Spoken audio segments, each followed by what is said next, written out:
This is a response to Coughlin 616 video, It's Only YouTube. Hello there, Richard. I want to talk specifically about that video, but also include within it, got that Funk's response, which I think amplified some of the ideas that you presented there.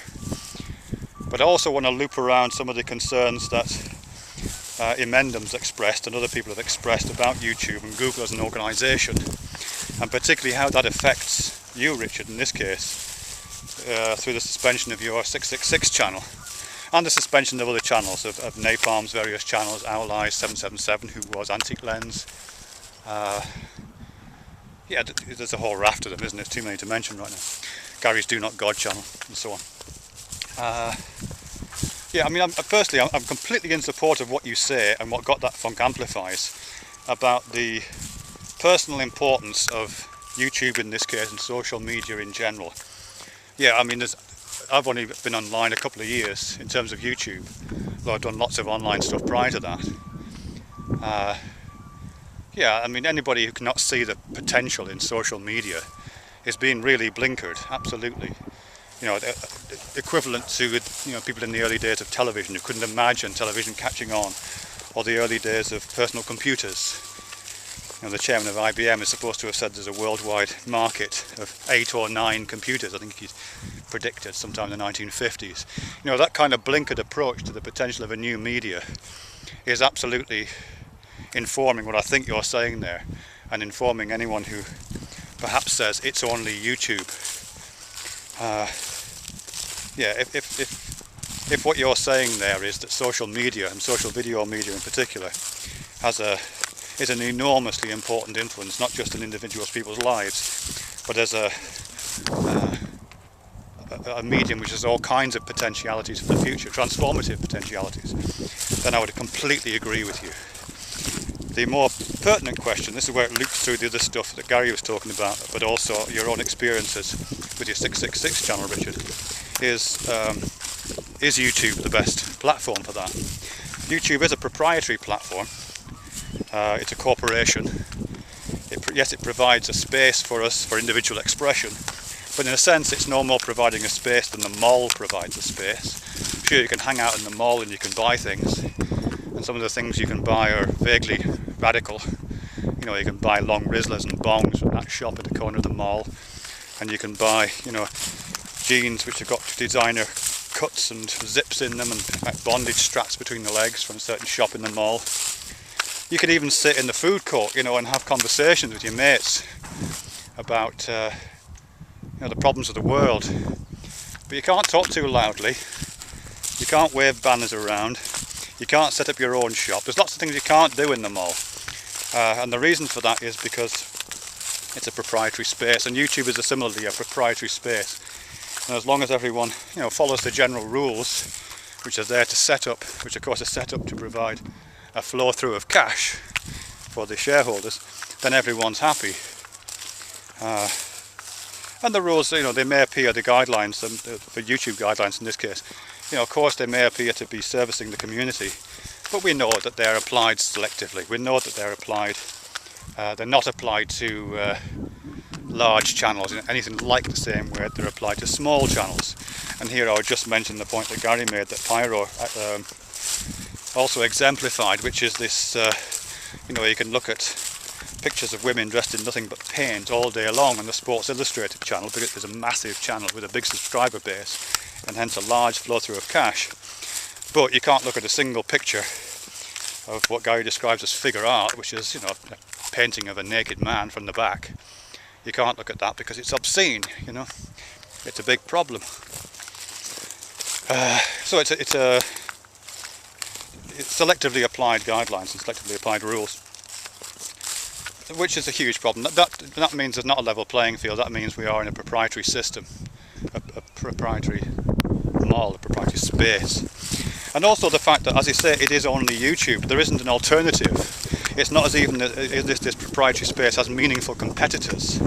You know, I've got a Blip account and I've got a Vimeo account and I post lots of stuff on iTunes and all that kind of stuff. But they're not real competitors in the same marketplace. You know, only YouTube has the capabilities it has, and only YouTube and Google has the market penetration it has. It's the only game in town right now, which is a bit crap, really. You know what I mean? So even though YouTube features are, in my opinion, they did suffer a bit of a lobotomy when the redesign happened a few months ago, there still are much better features than Vimeo offers, much better features than Blip offers in terms of networking and in terms of allowing the media to operate in a truly social way rather than just a user-generated way. So that's a bit of a liability as well. So it does give them a bit of a monopoly on providing this platform, providing this social space, and seems to give them carte blanche in terms of controlling what happens within it, and as I say, applying rules as they see fit. I don't exactly know what to do about it. I mean, we can kick up a fuss, and I think there are some fusses which need to be kicked up. I mean, this isn't a strategy, but one of the things, the observations that I can't help making when I see this is that, you know, obviously I subscribe to a couple of hundred people, I guess, 200 or 300 people, and you know, something like 5,000 people subscribe to me, but only 200 or 300 people watch my videos, which is absolutely fine.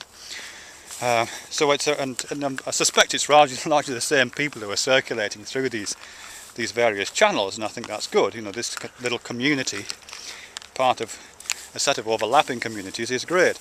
But I personally regard it as a really, really high quality community that I'm involved with here. You know what I mean? The conversations that I have on YouTube are far better than the conversations I have anywhere else. Sorry, it's train go past. I mean, they're better than some of the conversations I have at work, and I work in a university, you know what I mean? And even in a university setting, you can't always get a good quality conversation going. But yeah, I do. So just, you know, if this, I don't know if this analogy is going to work, but, you know, if this small corner of YouTube was a TV station, it would be a really, really high quality TV station. It would be one of those stations like BBC Two used to be in the UK. I don't know if you're not in from the UK, you might know what I'm talking about. But BBC Two in the UK, before there was lots and lots of satellite channels, used to be the intellectual channel. Hardly any viewing figures, very low viewing figures for most of its programming.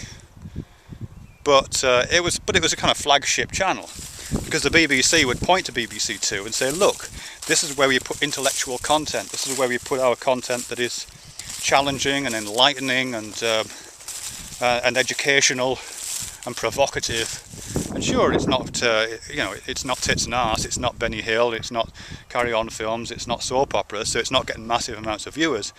But it's the intellectual heart of what we do. And BBC used to justify its license fee by pointing to programmes that I think are the kind of equivalent of corners of YouTube like the one that we occupy, where people talk about things that aren't terribly entertaining. They don't have mass appeal, that have niche appeal, intellectual appeal. And it surprises me still that Google hasn't found a way to recognise that and to build that into its remit. You know, it messes about with YouTube University stuff, but it doesn't take into account the intellectual content of little corners like this, which is a shame. Anyhow, I don't know what that's got to do with what I was talking about. Just a bit of a ramble at the end there. Anyhow, I'm just supporting what you're saying there, Richard, that it's only YouTube, if that's taken as an indictment of the value of social media, is completely misguided. Social media is undoubtedly changing the world. It's changing me. I can feel it changing me, and I love that feeling. But YouTube, since there's only one YouTube, and it is a bit evil, either needs to find a way to recognise and value its content like this, content that happens in this little corner, and treat it with the respect it deserves, such as applying its rules consistently, or else we need to find a viable alternative which provides the tools that we need to socially network our media.